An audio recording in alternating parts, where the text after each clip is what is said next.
Bonjour à tous les amis, j'espère que vous allez bien. Je suis heureuse de vous retrouver pour cette nouvelle vidéo. Et aujourd'hui, j'aimerais qu'on parle de comment dépasser ses peurs. Qu'il s'agisse de petits ou grands projets, de petites ou de grandes actions, il arrive bien souvent que des choses que nous avons en tête et que nous voulons mettre en place ne se fassent pas, ou prennent beaucoup plus de temps que nous le voudrions. Pourquoi en est-il ainsi? De nombreuses raisons peuvent être en cause. Mais il est fréquemment question de peur. Conscientes ou non, ces peurs nous freinent et parfois même nous bloquent totalement l'accès à ce que nous voulons réaliser. Par peur d'échouer, de connaître la difficulté, la souffrance, le rejet, par peur de ce que pourraient en dire ou penser les autres, et même parfois par peur de réussir et de toutes les choses que cela impliquerait. Ce qui crée nos peurs est notre manque de connaissances à propos de l'objet de notre peur.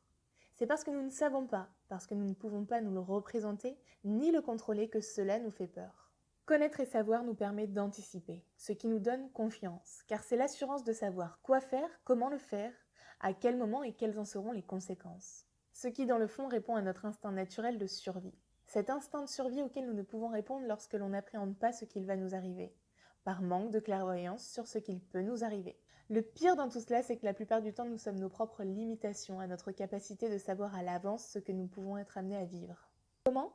Eh bien, en nourrissant cette croyance que c'est l'extérieur qui détermine ce qui nous arrive, que nous avons finalement peu d'influence sur les événements qui se présentent à nous. La solution serait alors de reprendre le pouvoir en modifiant ces croyances et ainsi être convaincus que nous pouvons être maîtres de ce qui nous arrive, ou bien en travaillant sa confiance en soi et en ses propres capacités à trouver des solutions, à prendre les bonnes décisions et à agir de la meilleure manière qu'il soit au moment où le besoin survient. Le mieux étant de ne pas choisir entre ces différentes solutions, mais de les mettre toutes deux en place pour un meilleur équilibre. Le risque de ne mettre en pratique que la première solution serait de rentrer dans un processus d'hyper-contrôle qui sur le long terme serait contre-productif. Et ne se centrer que sur la deuxième solution pourrait vous amener à faire abstraction d'éléments concrets, mesurables et raisonnables qui pourraient vous aider davantage dans ce que vous visez. Alors instruisez-vous, enrichissez-vous de connaissances, d'informations à propos de ce que vous voulez atteindre. Ainsi, vous saurez comment faire le premier pas, ainsi que les suivants. Faites-vous accompagner par un professionnel, un coach ou un thérapeute, qui est alors un expert sur la connaissance du comportement humain et du fonctionnement du cerveau. En tous les cas, n'attendez pas de ne plus avoir peur. Plus d'informations et contacts sur mon site www.marionbognetchef.com. On se retrouve sur Facebook et Instagram sur le compte Marion Coaching Therapy.